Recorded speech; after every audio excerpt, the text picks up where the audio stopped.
Hi everyone, it's Shelly from There's No Place Like Home at redheadmom8.wordpress.com. Oh my gosh, for a second there, I thought that I was not even going to be able to do this live stream because as soon as I started doing it just in the portrait view, it all of a sudden came on saying that I should rotate it to start it in landscape. So then I rotated it to put it in landscape, and then my live video wouldn't start. So then I clicked back again, and I tried it again, wouldn't work. Finally, hi Elizabeth, how are you? I'm so happy to see you here. So I'm just going to stick with the portrait. I know that it's annoying to watch it like this, but it's either this or no live stream today. And I'm at the point now where I'm like pulling my hair out with everything that's been going on lately that I'm just like, okay, whatever. We'll have the vertical live stream. There's nothing that I can do about it. Anyway, so I'm so glad you're doing great, Elizabeth. I missed you last time. Carolyn Moore, hi. It's nice to have you here. I'm glad you made it. Hello, I didn't think we would make it. Uh-oh, you were at the ER, Kristen. What happened? Oh, no. So anyway, you know what? I have been at the ER quite a bit lately. I had to go there. Several weeks back, I mentioned to everybody that my mom broke her shoulder, and I didn't go the first time that she broke her shoulder, but she was having difficulties about a week later. So I went with her then. Then I had to go back to the ER a week after that because my daughter hurt her shoulder while she was at the park. And then last week I was at the ER with my 5-year-old because they thought that she broke her finger and had her in a splint all week. Just her finger, you know, just like a little finger splint. But I had her at the orthopedic doctor the other day and he said, nope, it wasn't a break. It was just, you know, the way that their bones grow. I guess they always have like a little line when they're younger in their bones. So the ER doctors just misread it. And they told me at the ER that they really weren't sure if it was a break or not, but they were just going to treat it that way. But anyway, it's just been crazy. I wasn't even sure if I was going to even be able to do this live stream today because yesterday was my third oldest 19th birthday, and he had asked if my two oldest could come over today to celebrate it. So they were actually going to be coming over today, my 25-year-old and my daughter. She's also 19, but she'll be 20 in May. My daughter and son were born 11 months apart. So I always tell everybody I have twins for a month. So right now I have two 19-year-olds. My son turned 19 yesterday, and my daughter will be turning 20 the beginning of May. It's confusing, right? But anyway, so my 25-year-old and my 19-year-old, they were going to be coming tonight, but then that got canceled, and I'm like, oh, okay, so I can do my live stream. So I'm here, and I'm glad that you guys made it, but let me just check and see what you all have to say. This way it gives more time to people, for people to join in. Oh, you took her for that rash. Okay, yeah, I remember seeing that on Instagram. I'm glad to see that you're awake, Dee. Thank you, brave homeschooling mama. I'm so happy to hear that. And I was saying it cut it off in the Instagram video, but you guys are such an encouragement today. You have, to me, I mean, you have no idea how, like, for example, last night I was just dead tired. I was burned out. I was just feeling really discouraged about all the stuff going on all the time. And I was like, you know what? I don't even feel like doing this video about high school, and I was just talking myself out of it. I wasn't going to write my blog post. I wasn't going to do anything. And then I got this really, really encouraging comment on Instagram, and she kind of really pushed me into wanting to get back up there to do that. So I need all of you. I really do. Your words of encouragement, they just lift me up in ways that I can't even describe, honestly. So thank you. Let me see. My little domestic church, nice to have you here. Nicole M, Cecilia. If I miss anybody, I'm sorry. Homeschool mama of 11, your heifer had a calf. Aw, lots of excitement here. Good thing it happened after the kids were done with their schoolwork. That could have been schoolwork, right? Well, it was still schoolwork. Oh, Kristen, she always comes out with something weird. Oh my gosh. All you see is my eyes, not my whole face? Huh. Okay, because it looks fine on my thing. Does anybody else just see my eyes? Just let me know, because on my computer screen next to me, I can see my whole face. Even though it's that stupid portrait view, it's still like I can still see it. Yes, homeschool mom of 11. That's called Irish twins. Okay. Hi, Karasu the Dreamer. How are you? I have not been able to talk to so many of you because of my comments being disabled. You know, that's where I talk to most of you when I'm not doing my live streams. And I'm kind of feeling like separated from everyone, like I'm out in the wilderness, you know, just like waving, hi, I'm still here. That's what I'm feeling like lately. Anyway, Autumn Rose Dearborn, I'm so glad to have you here. Let me see. Kristen said, I just got Emma's Story of the World, figuring maybe she'd like it. She found a story about a guy that could hear grass, and she's reading it now. Oh, that's interesting. That's the kind of story that I could picture one of my kids finding. Queen Peach, it's nice to see you. Joanne Case said it was fine when I turned the phone sideways. Huh, that's weird. And let me see. And It's a Merry Life said, I'm eating pancakes and eggs at 10:05. That sounds really delicious. So I decided that I'm just going to go a little bit off of what I usually talk about, you know, and it's still homeschooling related. It is still parenting related, but it's something that has been really, really laying on my heart. And, you know, I have a child with ADHD. I actually have, what I'm thinking, I might have several kids that have ADHD, but I only ever had one that was formally diagnosed with it because that happened when he was in school. That's when a lot of kids get diagnosed with ADHD. So this is something that is near to my heart too, and it's something that I've been seeing happen increasingly, and that is labels. Now, first of all, before I even want to start with this conversation, I do want to say that labels are not necessarily a bad thing when you are talking about getting a diagnosis for your child, finding out what exactly it is that they need to support them. So when I am talking about labels today, I am not saying that you should never go out and get diagnoses for your kids and this is a bad thing. No, yes, a diagnosis is a good thing in that respect. You need to know how to support your children. You need to know what it is that has to be done for them. But I want to just talk about something that I'm seeing that's kind of branching off of this. But first of all, I'm going to just talk a little bit, I can't talk. I'm going to talk a little bit about homeschooling and labels first, just to give you kind of a better picture of what I'm referring to today.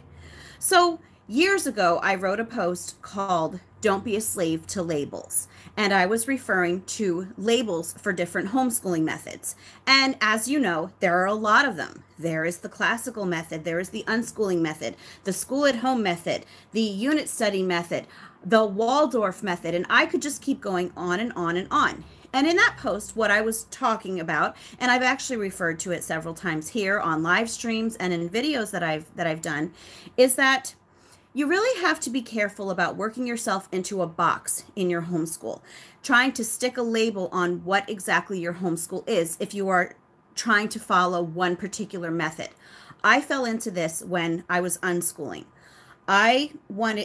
Since I was calling myself an unschooler, I thought that I had to fit in this box. And everything that happened in our home, I only looked at it through that filter.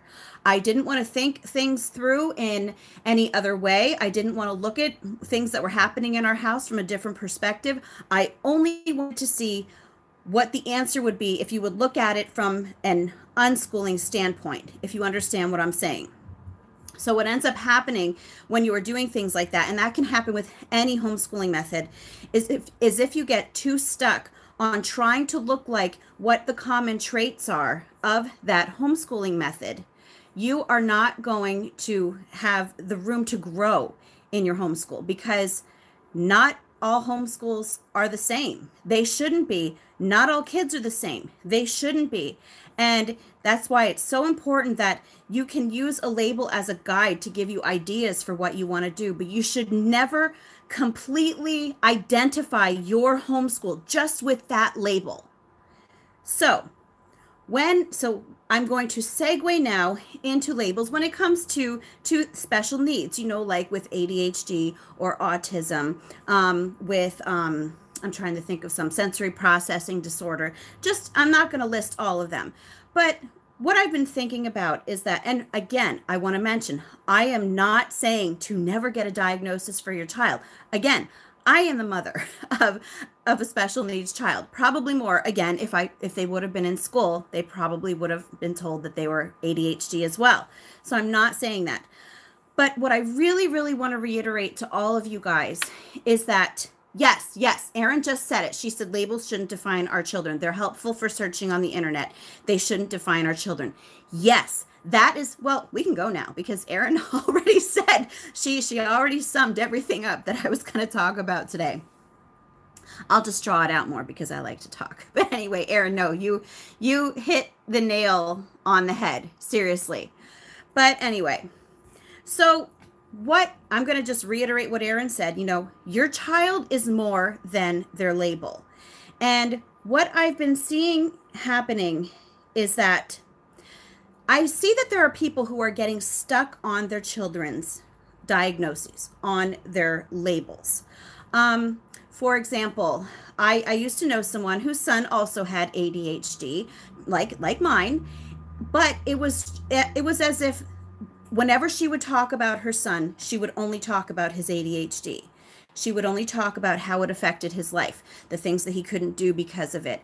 And every conversation that involved her son had the words ADHD in it. And it was almost as if she, and I'm going to borrow these words from a video that I saw from Ravi Zacharias Ministry the other day. It wasn't on this topic, but it fits here. And what they basically said, and I'll put this in with her, she was seeing her son for what he is and not who he is. And I always found that so sad that she just didn't seem to like really see her son. She just saw what was wrong with him. My cat is scratching on the table. Bailey, can you come get Bella? I'm so glad Bailey's down here. Now she's behind my camera. So anyway, gotta love these live streams. So anyway, so that's actually what got me thinking about this. But then I started noticing it. It wasn't just with her.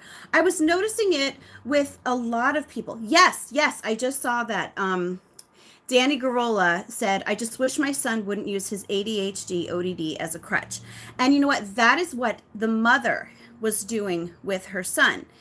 She was every single difficulty that he had, every single time that he didn't get something that he wanted, she would immediately go to his ADHD. And again, I was looking at this from the point of view as a mom of someone with ADHD. And I always used to tell my son, I never used that as a crutch for my son. I used to tell him, I understand that things are harder for you. And I understand that you're going to have to work a little bit harder, a lot harder than other people are. But that should just make you, you know, push all the more if you want to succeed at something. And, you know, he did. And so what I've just been noticing a lot is we're getting to the point where a lot of people seem to, that's all that they look at their kids as what they have. They're not looking at their kids as who they are. I've already met people, been introduced to people. And, you know, upon introductions, instead of just saying, hi, you know, my name is, and then they would tell me the names of their kids. They would say, hi, my name is, they would tell me the names of their kids, and then they would tell me what each one of their kids had wrong with them. And in certain situations, that is helpful. If you are joining a group and you are looking for camaraderie, other people who can maybe offer you advice about this sort of thing, if they have other children that are going through the same thing, yes, you know, there are times that is certainly helpful, but not in every situation. And the problem is that, you know, and a lot of these people do it right in front of their kids. And what ends up happening over time is that the kids fall into the same trap that the parents are. The kids start to see themselves only as their labels, and they are not seeing themselves as who God created them to be. And going back to that Ravi Zacharias saying, they were seeing what they are, but not who they are. And you know, that can be really devastating for kids if they're just constantly looking at what is, quote, wrong with them. You know, and I'm saying that in quote because a lot of times the individual things that some kids have, you know, that how can I put this? A child with ADHD can excel at so many things. They can use that to their advantage. But if these kids are starting out in life, always hearing from their parents about what is wrong with them, that they're just not going to have the motivation. They're not going to have the confidence to set out and do anything, because they're always going to have this attitude that they can't do it because they've got something wrong with them and they might as well just give up now. And I found that very sad. Also, I really want to point out, especially with ADHD, is that sometimes you do have to be careful. It is mainly with ADHD that I'm going to refer to this. There is a lot of overdiagnosing of ADHD. And as I mentioned earlier, a lot of the ADHD diagnoses, they come in while kids are in public school. Very often a teacher recommends that they're evaluated because they're not sitting still, they're calling out in class, they're just not fit for that classroom style. So that's how a lot of kids do get that ADHD label. But a lot of kids, I believe, don't truly have ADHD. They just have a lot of energy. And, you know, this is something that I see happening more and more and more, is that kids who are, excuse me, let me get a drink.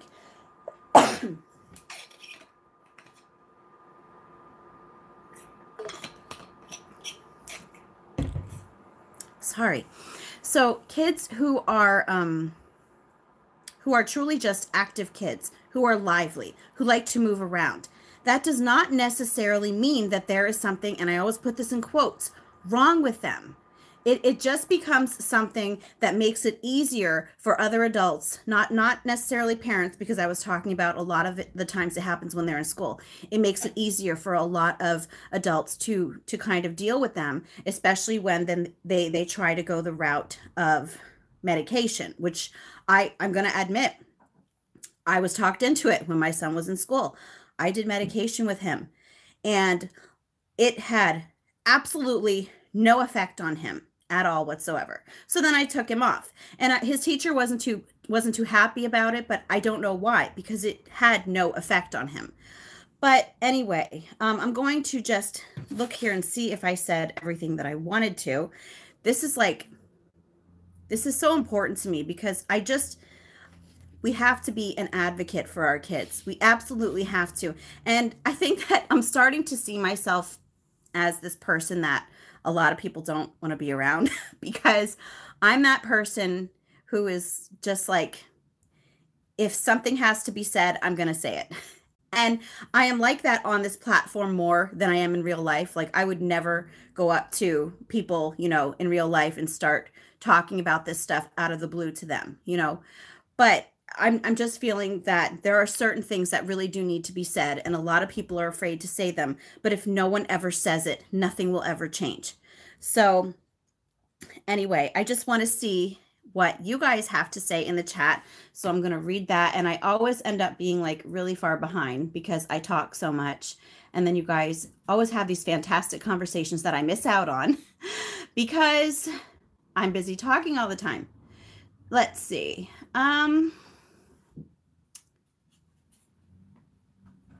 Sorry, I'm just trying to find it.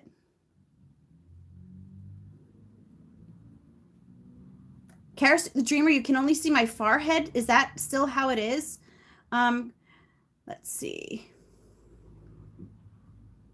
Kristen said Emma was diagnosed at 5 and put on 20 milligrams of Ritalin. Let me see. Crystal M, I'm sure my 6-year-old would be labeled ADD if she had stayed in public school. And that's what I'm assuming as well with some of my kids. And ADHD is something that, you know, I've dealt with, you know, and my son, he definitely had it. I'm not going to ever say that he was misdiagnosed with ADHD. He definitely had it. He is 19 and he still is bouncing off the walls. He always had really bad organizational skills and just could never really pay a lot of attention to anything unless it was something that really, really, really caught his interest, like super caught his interest. But I can deal with that. ADHD and homeschooling, they just go hand in hand, if you ask me, because they don't have to sit at a desk for 7 hours a day. They can get up and move. They can take breaks. They can go out in the yard and play. They can walk around. So ADHD is, to me, is a piece of cake. Even if I have more than one, I'll deal with it, you know? Let me see.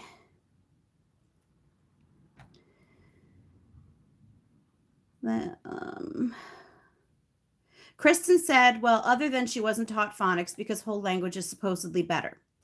I just watched a video. I wish I could remember the name of the channel. They talk about like education and school and Common Core and homeschooling a lot. And they were talking about that one of the people behind the language arts section of Common Core is calling it out. She's saying that it's a massive failure. They're saying that 50% of kids in California cannot read fluently. And what it is that this Common Core is using whole language. They have stopped using phonics to help them to write this. The expert is saying is this isn't something that can be fixed once they've been doing it for a long enough time.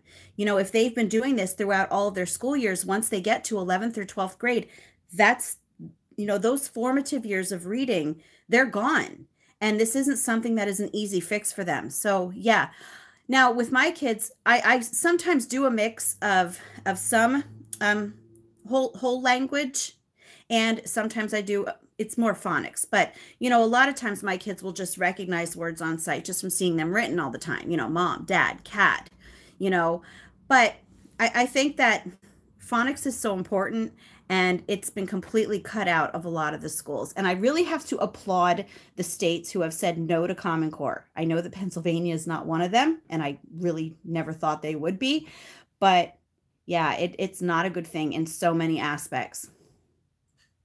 Let me see. Autumn Rose said, I feel so blessed to have found your channel at the start of our homeschooling journey with preschool. I have found myself already trying to put myself in a labeled box. Yeah. And, you know, we all do it. We really do. We all do it. So it's not like, it's not, yeah. And, you know, we all do it. We really do. We all do it. So it's not like, it's not something that you should beat yourself up over. It's just, you know, it's one of those things where you catch yourself doing it and then you just try to dig yourself up out of that pit and move on from there and learn from it. And you might end up having to do it out of that pit and move on from there and learn from it. And you might end up having to do it more than once. I had to do it more than once. I still find myself every now and then, and I'm not specifically talking about special needs labels. With me, my big issue was always with homeschooling labels. And that's why I'm so passionate about this, because I have seen how our lives were affected by that. So yeah, even if you if you find yourself going through this over and over again, it's okay. You know, as that saying that we always tell our kids, if at first you don't succeed, try again. That goes for us too. We have to remember that. All right. Homeschool Mama of 11 said, yes, there's a lady. Homeschool Mama of 11 said, yes, there's a lady at church that has a special needs son and then is fostering another boy that has a special needs. All I hear is everything they do or can't do is from that. Yes, it's very, very sad. And that is why I even picked the title of this live stream, Your Child is More Than a Label, because we as parents of special needs kids, we have to look through that. We have to look past that. And, you know, even if you would, I'll use myself as an example. I don't go around telling everyone that I have kids with ADHD. If it comes up in the conversation, if I know that it will be helpful, if it's relevant, I will talk about it. But that is just one tiny part of our life. And it is just one tiny part of who my son is, of who my kids are. And it's not something that is important enough to be dwelling on constantly.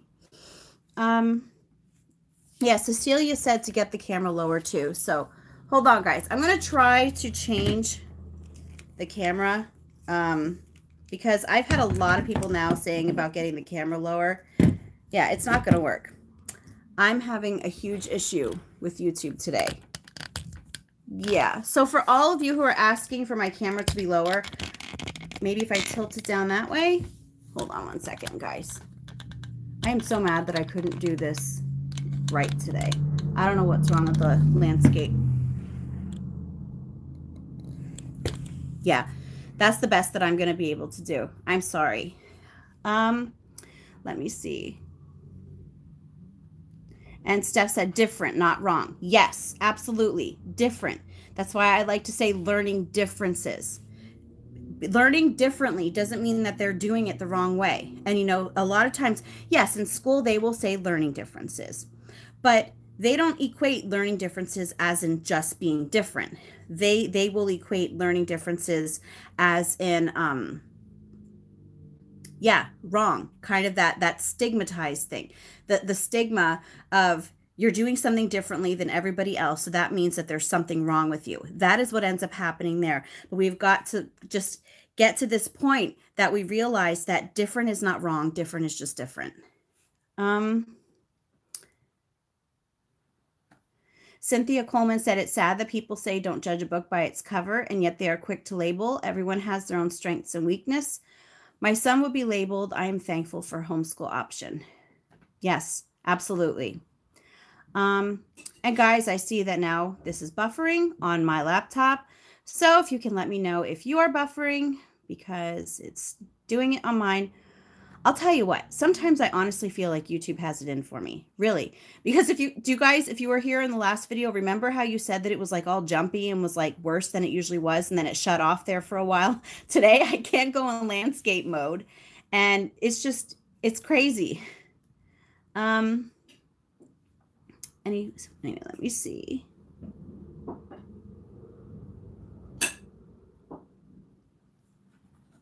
Sorry, I just trying to find the video or the chat that I was just at. Okay. Kristen said, I won't even tell people in person Emma has it. It's no one's business. I know Emma had that issue with every meeting and appointment. She'd be like, now what's wrong with me? Yes. Yes. Homeschool Mama of 11 said, every time she talks about them, it's about their special needs. I have one confirmed ADHD and one with autism. And after that, I can tell which kids of mine have the same issues. Yeah. Danny said when he was in public school, he was an honor roll and gifted program, but now in homeschool, he acts like he can't stay on task or focus on anything. Now he tries telling me he has dyslexia. Oh, that just happened now, like once you started homeschooling? How long have you been homeschooling for, Danny? Homeschool Mama of 11 said they don't even know they have an issue. We don't label them and don't talk about it. We did therapy with birth to 3, and I continue with it, the ones that are seen to have the same issues. Yeah, that's why, like my son with ADHD, he knows it because he had that IEP in school and it was talked about in school and it all happened when he was in school. And Kristen said, I think people are so quick to label the kids. Yeah, I think that there's a lot of overdiagnosis, but like I said, ADHD is where I see it the most, honestly.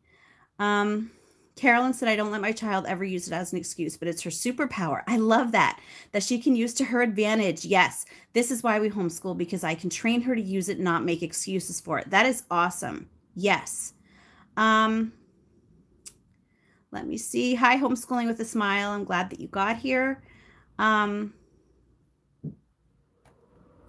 Okay, Danny said, so how does your 19-year-old do with working and dealing with the real world? Okay, he is doing awesome. He actually works alongside of my husband. They both work in a foundry. My husband has been there for over 15 years now, and now my son works there too. My son earns more money than I ever did at any job. And he just turned 19 yesterday. Yes, I never earned as much as he is now. And so there you have it.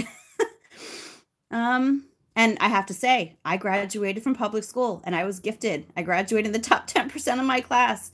And yeah, that's the truth of it. Let me see.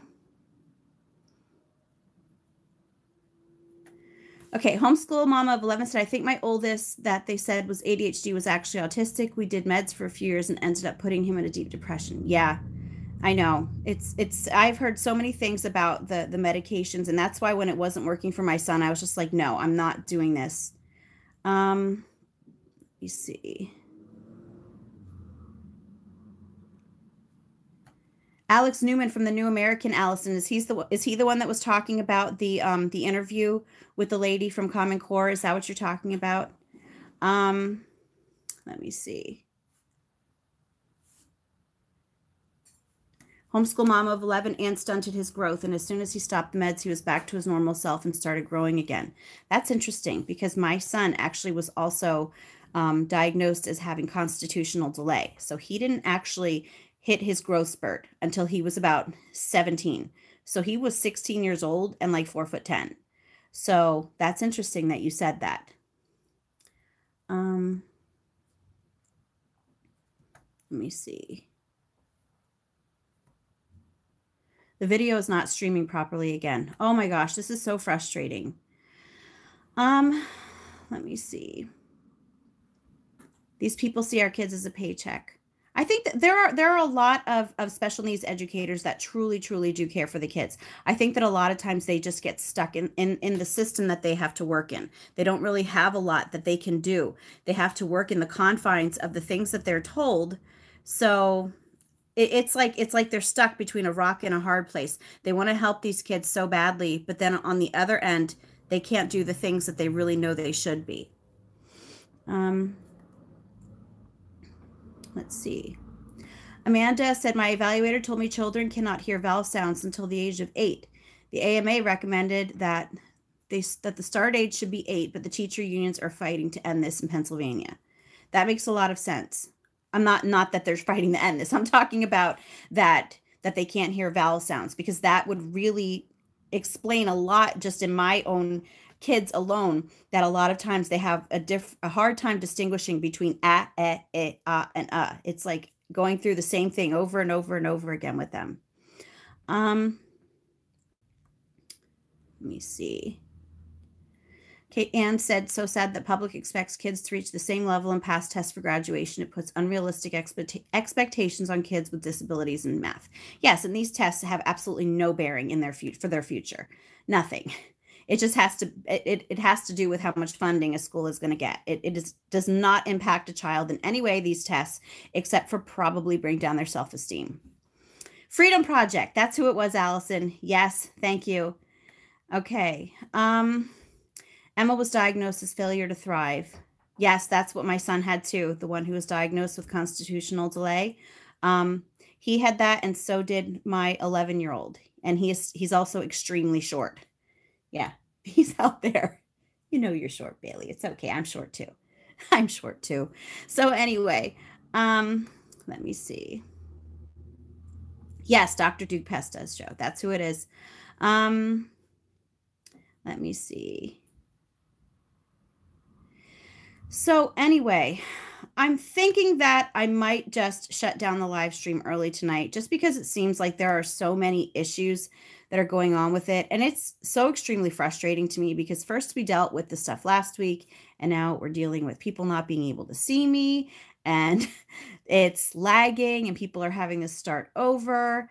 And you guys have no idea. I'm so frustrated beyond belief at the things that have been going on lately. So anyway, yeah, guys, I think I am going to end early just because of all of this madness with YouTube. Anyway, oh, hold on one second. Let me just see what Aaron has to say. I think also a lot of little boys are falsely labeled because they act like little boys. Public schools are feminized learning environments, expecting little boys to sit still all the time. Yes, absolutely. Homeschoolyourboys.com, if any of you have ever heard of her, Michelle Caskey, she has an excellent perspective on boys because she has 3 boys. So anyway, yeah, I know I hate to leave early, guys, but I also don't want to make you guys like having to keep starting over and over again. Anyway, so I will be back though in 2 weeks. Hopefully all of these issues will be taken care of by then. I'm not holding my breath, but anyway, I just wanted to thank all of you for coming anyway. At least we got a good half hour in. And if you guys ever have any ideas for live streams, you obviously can't comment here, but you can always just go over to Instagram and just comment there or message me there. So anyway, I just hope you guys have a great night. And again, I apologize for leaving early.